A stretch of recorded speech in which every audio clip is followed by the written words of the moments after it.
After almost 2 centuries of railway history, with numerous revolutionary innovations and developments in technology, today's engineers are concentrating mainly on developing and improving details. For example, increasing the axle load in heavy haul, and the speed of passenger traffic. In particular, the track plays a substantial part, as it has to be adapted to the increased demand.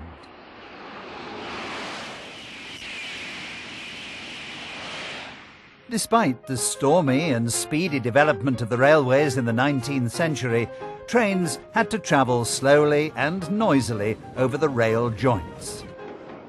During this period, the chemist Hans Goldschmidt experimented and conceived a revolutionary method for joining rails by welding.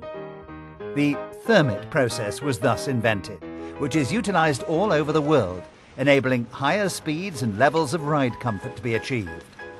The success of the thermit process worldwide has, to a large extent, been due to the strategy of establishing technical development and support in close association with railway customers. Improved rail steels, a multitude of rail profiles, and a wide range of thermit processes demand continuous research and development. Head-hardened rails possess a substantially higher hardness in the rail head than in the web and base, as shown by the black curve. The blue curve shows that the standard thermit weld has a uniform hardness. With the high-performance weld, a hardness distribution is obtained which compares with the head-hardened rail itself. In other words, high hardness in the head, low in the web and base. These requirements encouraged electrothermit engineers, who are continuously seeking improvement, to achieve the characteristics of the rail, in other words, a highly wear-resistant head and a soft and ductile web and base in a weld made in one cast without post-heat treatment.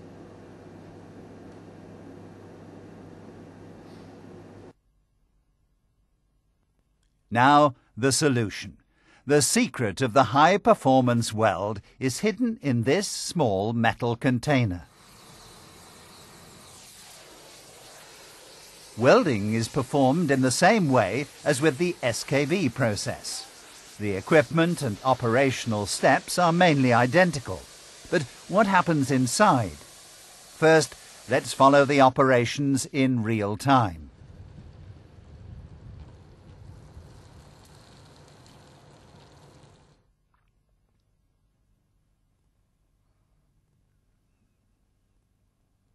Now, in slow motion.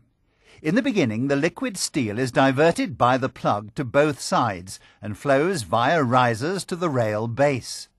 The rail gap starts to be filled. The metal container melts, the alloy inside mixes with the liquid thermit steel exclusively in the area of the rail head.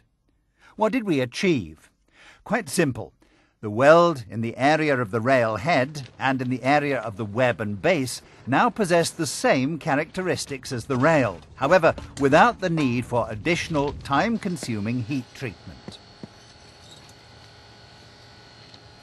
All other operations are performed according to our qualified SKV process. The welders don't have to get used to new operational steps, with the advantage of eliminating faulty execution.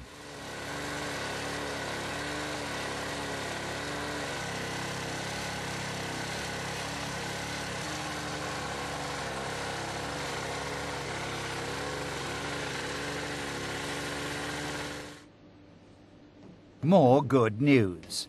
With the high-performance weld, it's no longer necessary to store various grades of thermit portions. To weld the various rail grades, 4 different portions are required when welding according to the SKV process. Whereas only 1 single portion and 4 plugs adapted to the rail grade are required when applying the high-performance welding process. 1 century after the discovery of the aluminothermic effect by Hans Goldschmidt, the high-performance weld is revolutionizing aluminothermic welding.